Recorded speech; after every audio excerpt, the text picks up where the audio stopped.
All right, guys, we're going to go over the chapter 9 main ideas. We're going to cover the whole chapter, and we're going to do it really quick. The reason we're doing the whole chapter at once is because this whole chapter kind of leads us into the rest of the semester, and this kind of just goes over briefly things we're going to talk about more. Okay, so we're not going to spend a lot of time on it. Okay, so first off, make sure you guys make a copy. And for those of you that don't know how to do this, go up here to File, hit Make a Copy, and then hit Entire Presentation. Okay, and that will bring up your own copy that you can edit. All right, if I tell you to highlight something, highlight it, or if I tell you to add something to the speaker notes, you can do that with your own copy. Okay, you can't edit this one that is up on Google Classroom, but you can make a copy of it. Okay, so here we go. Main ideas. This chapter is called Growth and Expansion. So it goes through, like the United States getting bigger and expanding further to the west, a few different things, okay? So first thing to talk about is industrial growth. All right, industrial, that's talking about like factories, big places of business, stuff like that, okay? So it says new technology led to new ways of making goods and to manufacturing goods in factories instead of homes. Okay, so instead of one person, spending the afternoon in their back room making a blanket, all right, or making clothes for the family, now there were 50 people sitting in a factory on a floor, all making shirts and stuff, mass producing things for the first time in a factory. Okay. And the change in manufacturing methods caused people to leave farming and move to cities for work in factories. So farming is pretty unpredictable. One year you may have good rain, good sun, good crops. The next year everything will be the opposite. You won't have very good crops, so therefore your family won't make a lot of money. So people move to cities because you can work inside and do this work in a factory every day, regardless of the weather. So that was their thinking. That's why more people moved to cities. They could make a more reliable living and provide for their families. Okay. And then patent laws. I would go ahead and highlight this middle one too as well, because that tells you a lot of why people started moving to cities, why these factories started getting so big, and why we have these big cities now. Okay, so patent laws gave inventors and other people encouragement to innovate and start new businesses. So patent has been one of your vocab words that we've talked about.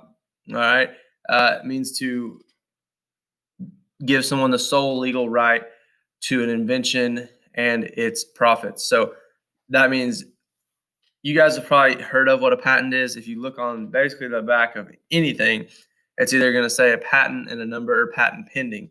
That means the person that created that was the first one to create that or the first one to get a patent for it, and they were able to be the one to produce it and make money off of it. Okay, and that protects them from somebody copying them and using their exact plans to make money on the same thing. Okay, so now we look at the Lowell factory system. Okay, Francis Lowell, he was a guy that first started coming up with factories. He came up with mill towns and different things. As you can see, it's on a river, okay, or some kind of waterway. All right, you see they use the water to power the factory. So they have this all running here. The water pushes this big wheel, which turns on this gear, which spins all these other things up here where they need power. All right.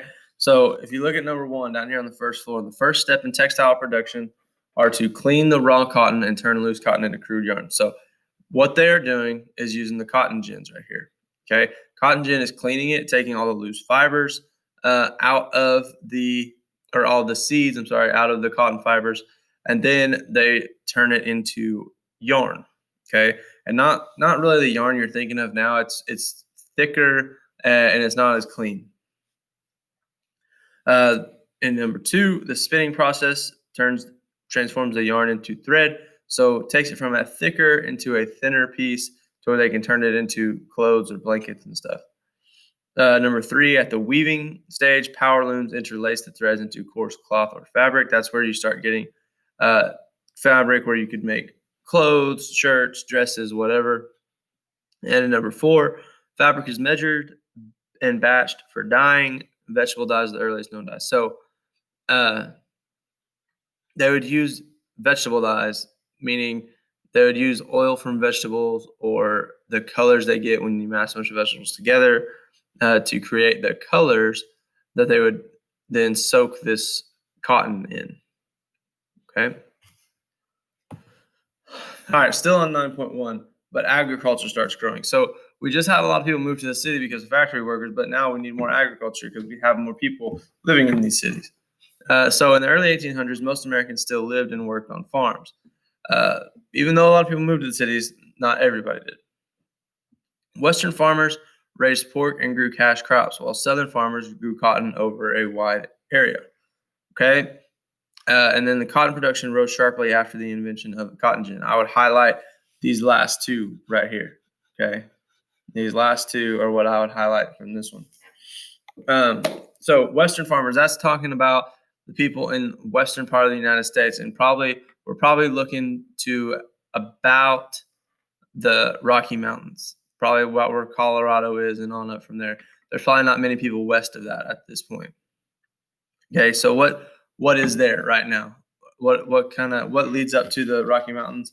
You got Kansas, Nebraska, a lot of flat plain lands where they grow crops. Or if you ever drive through Kansas, you're looking at a lot of wheat fields and cornfields. So that is what they did there. Southern farmers, they're talking about where Mississippi, Georgia, South Carolina, places like that. Okay, they grew cotton. They had big fields full of cotton. So with the invention of the cotton gin, they went from doing basically a pound of cotton a day to where they could clean it and get it ready to make into yarn. They went from about a pound to about 30 pounds a day. Okay, and if you notice, if you ever picked up cotton, like a cotton ball, it weighs nothing. So to get a pound of it is a lot. To get 30 pounds of it is a bunch. Okay, so it is so much that they're able to produce that much. They started having to get warehouses and stuff. And if you've ever been to one of these old towns, like say Charleston, South Carolina, they have these huge warehouse, old buildings that were built in the 1800s that they used basically as cotton storage houses. Now they've turned them into hotels or different things like that. But you can still go see those places that have huge buildings like that were around back then. Okay, this is a picture of kind of what a cotton gin would look like. The cotton would, I believe, come in through here. It would be, run through these spikes as it spun through here, try to get more seeds out, and then that's how the seeds came out. And then as it got over to these brushes here, the brushes would flip out the clean cotton over here. Okay, now this one looks to be a little more, this is a more advanced one than what they had at first, but basically they would have a wheel right here that they would basically push on a pedal, and this pedal would spin this wheel, which would make everything go. Okay, economic independence, last part of 9.1. Large corporations help drive industrialization. So industrialization just means making more factories, getting more technology for the United States. Industrial growth led to the growth of towns and cities, often near waterways. Guys, if you look around, like that map we looked at the chapter 9 intro, big cities that we have are almost always on a waterway, whether that's a river or the canal or on the Great Lakes. They're always on some type of water. Cities offered many opportunities, such as a variety of jobs and steady wages. So highlight this second one. Okay, often near waterways. That's big. Another big thing is steady wages. Okay, that was something they couldn't rely on before big industries. All right, so on to 9.2, headed west. In the late 1700s, a steady stream of settlers began moving west of the Appalachian Mountains. All right, so we talked about that with the acquisition of Louisiana Territory. People started moving past the Appalachian Mountains. Steamboats ushered in a new age of river travel. Okay, so steamboats were powered by steam engines, and they were able to move up and down rivers a lot faster, and they were able to go against the current a lot easier. If you ever tried paddling a boat against the current, you are doing a lot of work to get almost nowhere. And then in 1825, the Erie Canal opened to connect cities across the state of New York. So basically, the Erie Canal, like we showed, ran from New York City to Lake Erie. Okay, and it goes through and it allows people to travel on these steamboats or bigger ships from the ocean into the United States, into Lake Erie. Okay, so I'd highlight steamboats. This bullet right here, and the third bullet in 1825, the Erie Canal opened. Okay. All right, so more about the Erie Canal. This just real quick. It talks about the guy who built it, Chief Engineer Benjamin Wright. He led a crew of self-taught engineers in the design of the canal, and hundreds of men were hired under the independent contractors to build it. Canvas White, a canal engineer, discovered a cement that became solid underwater, a finding that speeded construction and lowered costs. That was huge. The original Erie Canal was a continuous ditch 40 feet wide and just 4 feet deep that ran for 363 miles. It had 83 locks and 18 aqueducts, which raised structures that allowed the canal to pass over rivers or hollows. Okay, and so locks, that's basically elevators in the water where you drive up to it, you go through the first gate, the gate behind you will lock, it'll raise the water level up to the next gate, and you can just go on through. So people continue to move west. Formation of new states reflected the dramatic growth of the region west of the Appalachians. So, like I said, they're moving west of the Appalachians over towards the Rocky Mountains. And so they're all in that flat land, and states begin to develop. Early pioneer families often settled in communities along rivers, like we said, always along a waterway. And Western families often gathered together for social events. All right, so moving west, they didn't have a lot of people out there already, so they didn't have a lot of their own family. Not like the whole family moved, maybe just one person from the family. So these communities would become families, and they would gather together to celebrate birthdays and different things like that. Okay, so here's a picture of the Western pioneers, the pioneer house. And you can see the kids are being bathed outside in a tub from their mother. They've got, it looks like elk horns up here for something they would have to kill to eat. Different wood shingles, log cabin built themselves. They've got chickens out here. They've got a cat, a dog. You see the well over here where they get fresh water. Oil lamps up here. These lamps and these lights are all powered by kerosene or oil, wood burning stove. And you can see it's like one room. There's not bedrooms in this house. They all have, they all sleep in here. There's the beds over here, kitchen table. Okay. Most of the time would be spent outside. Okay. On to 9.3, national unity. In the early 1800s, 3 distinct sections developed in the U.S., the North, the South, and the West. Okay. The North and the South basically being what we have known it as, dividing right about where Tennessee is. And the West would be anything west of the Appalachians.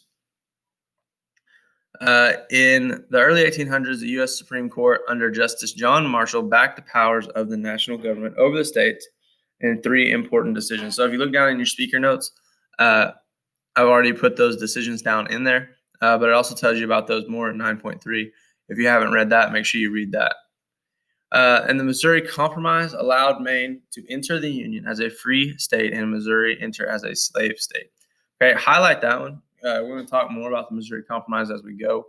But Missouri Compromise is big because, as it says, Maine entered the United States as a free state, Missouri entered as a slave state. That is to keep the balance of free and slave states as far as voting goes. Okay, because if they had just allowed Maine to enter as a free state, then the free states would have more votes than the slave states.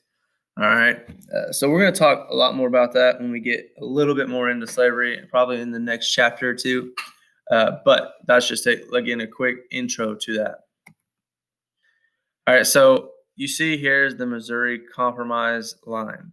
Okay, so this is Arkansas Territory, and if you go right down through about here, this is Arkansas Territory. But if you follow this line and connect it right here, this is where Oklahoma is.